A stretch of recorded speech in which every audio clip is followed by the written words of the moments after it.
আজকে আসলে এমনই একটা দিন। নর্মালি কেউ ফরম্যাট থেকে রিটায়ার করে সবাই স্ট্যাটাস দেয়, তাদের ফিলিংসটা বুঝায়, বাট এমন একজন ব্যক্তি আজকে রিটায়ার করলো যার সাথে আমার প্রায় অলমোস্ট 20 বছর 25 বছরের একটা জার্নি। তো একটা স্ট্যাটাসে আসলে আমি এটা মানুষকে বুঝাতে পারতাম না যে আমার ফিলিংসটা তার প্রতি কি বা আমার এখন কি কেমন মনে হচ্ছে। তো আপনারা জানেন সবাই যে মুশফিক কিছুক্ষণ আগেই ওডিআই ফরম্যাট থেকে রিটায়ার করেছে।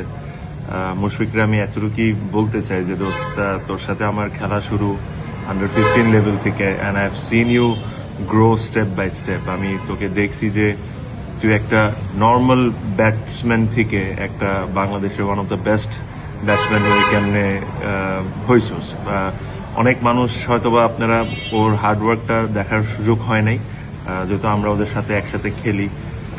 আমি দেখেছি যে একটা ছেলে কতটা কষ্ট করতে পারে, মানে একটা মানুষের পক্ষে যতটা কষ্ট করা সম্ভব আমার কাছে মনে হয় যে সে সবই করেছে, এখনো করে যায়।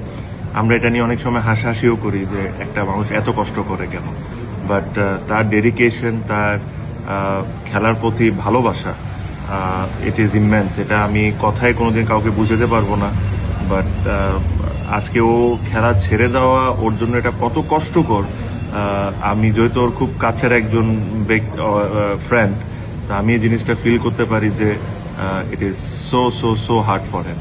But whatever you have achieved, my friend, it has been phenomenal. Whatever you have done as a captain, as a player for Bangladesh, this will be remembered for years and years and years to come.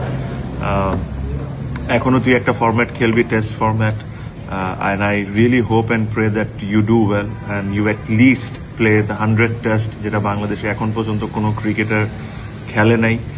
So আমি এটা আশা করবো যে তুই 100তম test অবশ্যই খেলবি। আর এটাই আমার I am actually very very emotional at the moment. I can feel what you can feel, but Bangladesh will miss you. This is for sure. Whatever you have done for the country, this will be remembered for number of years to come. And I'm fortunate enough to play in DPL with you, so I'll have some more time to share. But thank you very much for everything, Mushfiq.